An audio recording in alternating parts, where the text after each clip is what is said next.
ഇന്ന് വളരെ ടേസ്റ്റി ആയിട്ടുള്ള ഒരു അടിപൊളി ഞണ്ട് കറിയുടെ റെസിപ്പി ആയിട്ടാണ് വന്നിട്ടുള്ളത്. നിങ്ങൾക്ക് ഞണ്ട് റോസ്റ്റായിട്ടും ഞണ്ട് മസാലയാക്കിയിട്ടും ഒക്കെ ചെയ്യാവുന്നതാണ്.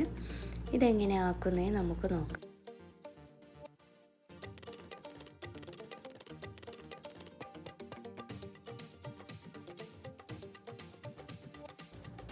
ഇവിടെ ഞാൻ 3 ഉള്ളി നീളത്തിൽ അരിഞ്ഞു വെച്ചിട്ടുണ്ട്. പിന്നെ ചേർക്കേണ്ടത് ഒരു 5-6 അല്ലി വെളുത്തുള്ളിയും കുറച്ച് ഇഞ്ചിയുടെ കഷ്ണങ്ങളാണ്. ഇതൊക്കെ നമുക്കൊന്ന് അരച്ചെടുക്കണം. ഇതിൻ്റെ കൂടെ 1 ടേബിൾ സ്പൂണ് കുരുമുളക് ചേർത്ത് കൊടുക്കുന്നുണ്ട്. ഇനി അഥവാ കുരുമുളകിന് പകരം പൊടിയാണുള്ളതെങ്കിൽ പൊടി ചേർത്ത് കൊടുക്കാം. പിന്നെ ചേർക്കേണ്ടത് 1 ടേബിൾ സ്പൂൺ പെരുംജീരകമാണ്. ഇതും കൂടി ചേർത്ത് നമുക്കിതൊന്ന് ചതച്ചെടുത്ത് വരാം. ഇനി പാനൊന്ന് വെച്ച് ചൂടാകുമ്പോൾ അതിലേക്ക് കുറച്ച് വെളിച്ചെണ്ണ ഒഴിച്ച് കൊടുക്കാം.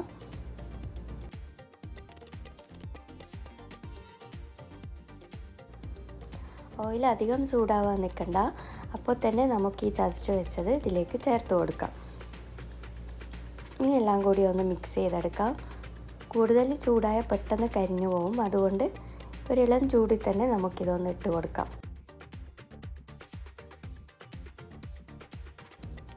പിന്നെ എൻ്റെ ചാനൽ ഇതുവരെ സബ്സ്ക്രൈബ് ചെയ്യാത്തവരുണ്ടെങ്കിൽ എല്ലാവരും ഒന്ന് സബ്സ്ക്രൈബ് ചെയ്ത് സപ്പോർട്ട് ചെയ്യണേ.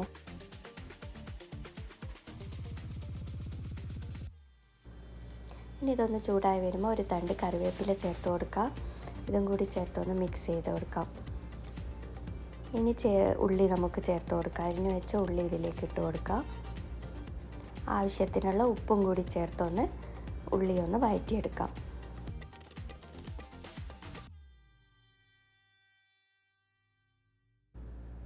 ഇത് നമുക്ക് റോസ്റ്റ് പോലെയും കുറച്ച് ഗ്രേവി പോലെയും ഒക്കെ ഉണ്ടാക്കിയെടുക്കാവുന്നതാണ്. അവരവരുടെ ഇഷ്ടത്തിനനുസരിച്ച് നമുക്കങ്ങനെ ആക്കിയെടുത്താൽ മതി.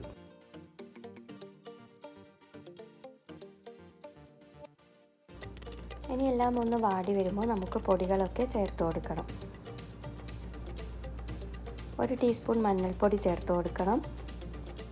പിന്നെ ചേർക്കേണ്ടത് 2 ടേബിൾ സ്പൂൺ മുളക് പൊടിയാണ്.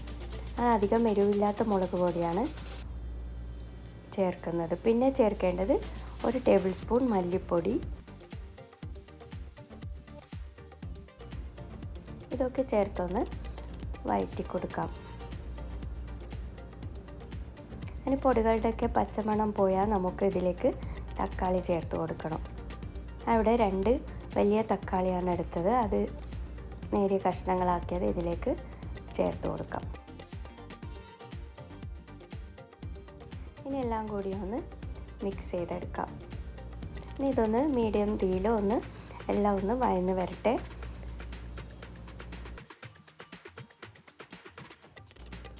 പെട്ടെന്നൊന്ന് വഴന്ന് കിട്ടാൻ വേണ്ടി നമുക്ക് മൂടി വെച്ച് ഒരു 5 മിനിറ്റ് ഒന്ന് വേവിച്ചെടുക്കണം.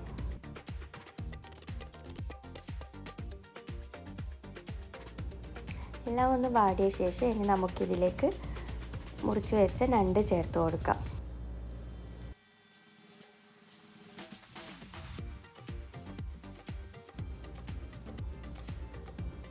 എല്ലാം ചേർത്ത് മിക്സ് ചെയ്ത് നമുക്കൊന്ന് വേവിച്ചെടുക്കണം. വെള്ളം ആദ്യം ഒഴിക്കേണ്ട ആവശ്യമില്ല. ഈ ഞണ്ടിൽ നിന്നുള്ള വെള്ളം തന്നെ ഇറങ്ങി ആദ്യം ഒന്ന് കുറച്ച് സമയം ഒന്ന് വെന്ത് കഴിഞ്ഞാൽ നമുക്ക് ലാസ്റ്റ് നോക്കി വെള്ളം ഒഴിച്ചു കൊടുത്താൽ മതി.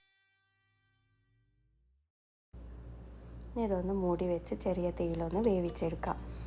ഇപ്പോൾ ഏകദേശം നമ്മുടെ ഞണ്ടൊക്കെ വെന്ത് വന്നിട്ടുണ്ട്. ഉപ്പൊക്കെ നോക്കി ആ ടൈം നമുക്ക് ഇട്ട് കൊടുക്കാം. ഇപ്പോൾ വെള്ളം ഒഴിക്കാതെ തന്നെ അത്യാവശ്യം ഗ്രേവിയൊക്കെ വന്നിട്ടുണ്ട്. ഇനി ചേർക്കേണ്ടത് 1 ടീസ്പൂൺ ഗരം മസാലയാണ്. അതും കൂടി ചേർത്ത് ഇതൊന്ന് മിക്സ് ചെയ്തെടുക്കാം.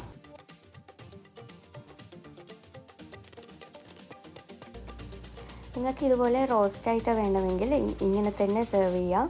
ഞണ്ടൊക്കെ ഒന്ന് വെന്ത ശേഷം ഇനി കുറച്ചും കൂടി കറി പോലെ വേണമെങ്കിൽ കുറച്ച് നമുക്കൊരു 3/4 കപ്പ് വെള്ളം കൂടി ഇതിലേക്ക് ചേർത്ത് കൊടുക്കാം.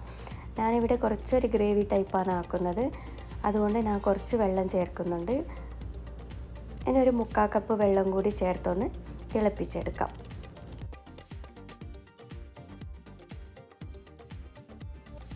ഇനി അവസാനമായി കുറച്ച് കറിവേപ്പില കൂടി ഇട്ട് കൊടുക്കാം. പിന്നെ കുറച്ചൊരു കുരുമുളക് പൊടിയും കൂടി ചേർത്ത് കൊടുത്താൽ നല്ലൊരു ഫ്ലേവർ ആയിരിക്കും. പക്ഷേ അധികം എരിവ് ഇവിടെ ഇഷ്ടമില്ലാത്തതുകൊണ്ട് ഞാൻ ഇടുന്നില്ല. പക്ഷേ ചേർത്താൽ നല്ല ടേസ്റ്റി ആയിരിക്കും. അപ്പോൾ നമ്മുടെ കറിയൊക്കെ ഏകദേശം റെഡിയായി വന്നിട്ടുണ്ട്. നല്ല ടേസ്റ്റാണ്. നിങ്ങൾക്ക് ഏതിൻ്റെ കൂടെയും നല്ലൊരു കോമ്പിനേഷനാണ്. എല്ലാവരും ഒന്ന് ട്രൈ ചെയ്ത് നോക്കാം.